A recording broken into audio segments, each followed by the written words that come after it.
I did not expect to play Crimson Desert over at CES. When I went to go attend AMD's floor, I noticed that Crimson Desert was running on Alienware's latest Area 51 desktop, and I was like, what? The game was running at 4K 60 native, so I'm like, I guess this is normal. And then all of a sudden, Will Powers, the director of PR for Pearl Abyss, he came out of nowhere and was like, do you know about this game? And I'm like, yeah. And from there, he started talking about everything that is awesome about the game, basically. From my perspective, the game was announced like 8 years ago, and it's been a myth ever since. There was so many like launch date reveals, and it was supposed to launch like 2021, and everybody thought the game was fake. And then he started talking about what kind of things you can do in the game. My first main concern was, how does it feel to play the game? And I was happy to find out that it is a very weighty game. I'm talking about your character feels like he's actually embedded in the world. Every step he takes, every movement he makes, it just feels like he is actually interacting with the environment. Every gameplay trailer I've seen, the character seems like he's moving super fast, super floaty, flashy, hack and slash like.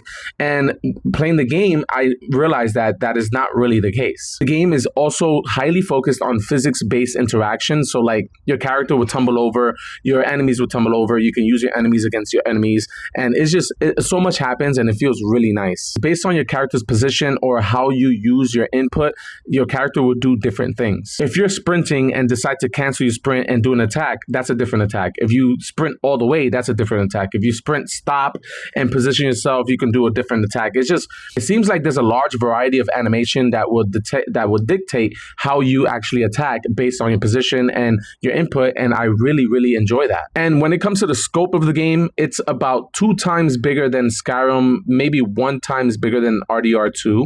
And it's not just land level, there's also sky levels to explore. My biggest concern with the scale of the game was what kind of things you can do in the game. Is it just a big open space of just beautiful landscapes with nothing to do?